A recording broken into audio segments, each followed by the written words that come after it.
नमस्कार मित्रों, आज हम चर्चा करेंगे कि किसी प्लांट में जो फायर ऑफिसर होते हैं उनकी क्या क्या ड्यूटीज़ और रिस्पॉन्सिबिलिटीज़ होती हैं। सबसे पहला, जैसा कि सब जानते हैं कि वो फायर स्टेशन का इंचार्ज होता है। फायर स्टेशन में होने वाली सभी गतिविधियां उनके नियंत्रण में होती हैं।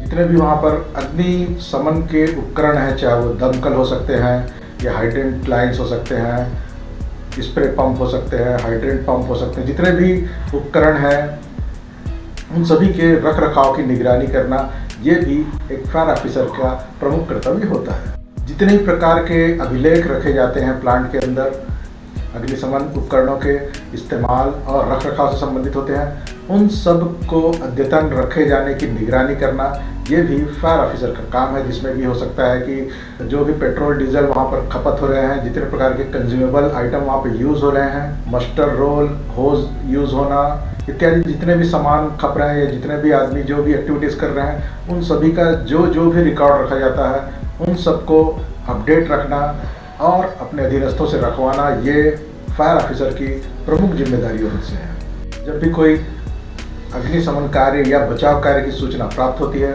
तो फायर ऑफिसर की रिस्पॉन्सिबिलिटी होती है कि वो अपने अधीनस्थों को इसकी सूचना दे करके उनको निर्देशित करें कि किस प्रकार से कार्य किया जाना है।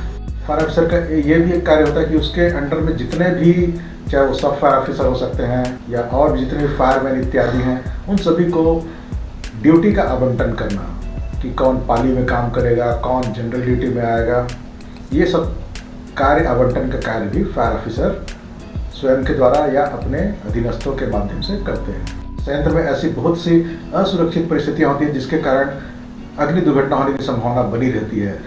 फायर ऑफिसर का यह भी कार्य रहता है कि वो संयंत्र का निरीक्षण करके अग्नि दुर्घटना की रोकथाम से संबंधित सलाह और प्रतिवेदन समय समय पर विभिन्न विभागों को या फैक्ट्री मैनेजर के पास प्रस्तुत करें।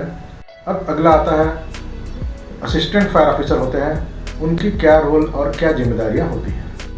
सबसे पहला, अगर एक से अधिक संख्या में असिस्टेंट फायर ऑफिसर हैं तो वो पाली के इंचार्ज के रूप में भी कार्य करते हैं। पर्याप्त संख्या होने पर हर पाली में एक एक असिस्टेंट फायर ऑफिसर की नियुक्ति हो सकती है। ऐसी स्थिति में उनके अंडर में पाली में संचालित होने वाले सभी कार्य किए जाते हैं।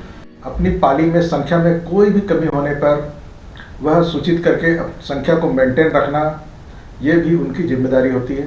जो भी दमकल उपकरण इत्यादि जो उनके पहले वाली पाली के लोग इस्तेमाल किए जाते हैं उसको अपने चार्ज में लेना और अपने अगले पाली के इंचार्ज को देना, ये भी पाली के जो हेड के रूप में असिस्टेंट फायर ऑफिसर है तो ये उनकी जिम्मेदारी होती है। अपने अधीनस्थों को सख्त अनुशासन में रखना और स्वयं भी अपने वरिष्ठों के सख्त अनुशासन में रहना, ये भी असिस्टेंट फायर ऑफिसर की प्रमुख जिम्मेदारी है।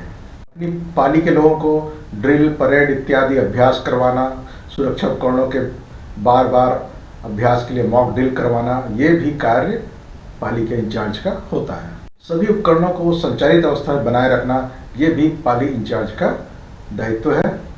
अग्नि दुर्घटना या बचाव से संबंधित कोई भी सूचना मिलने पर दल सहित घटनास्थल पर पहुंचना और अपने साथियों से सुरक्षित रूप से और प्रभावी रूप से कार्य करवाना, ये भी कार्य पाली इंचार्ज का होता है। पाली या शिफ्ट में होने वाले दिन प्रतिदिन के सभी कार्यों की निगरानी करना ये भी पाली इंचार्ज का दायित्व है।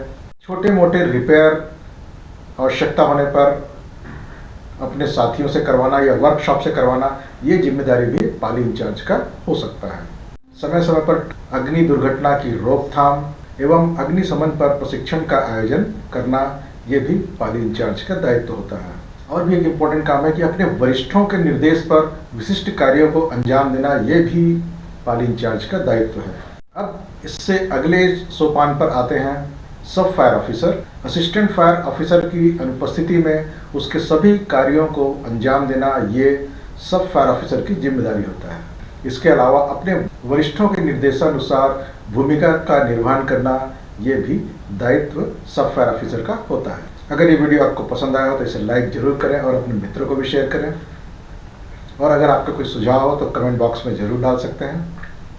और हाँ मित्रों, अगर आप मुझसे 1-to-1 काउंसलिंग चाहते हैं तो वो भी मैं प्रोवाइड करता हूँ। उसके लिए डिस्क्रिप्शन बॉक्स में एक फॉर्म दिया हुआ है, उसको आप फिल कर सकते हैं और मुझ तक अपनी बात पहुंचा सकते हैं, और उसके बाद मैं 1-to-1 काउंसलिंग के लिए आपको अवेलेबल रहूँगा।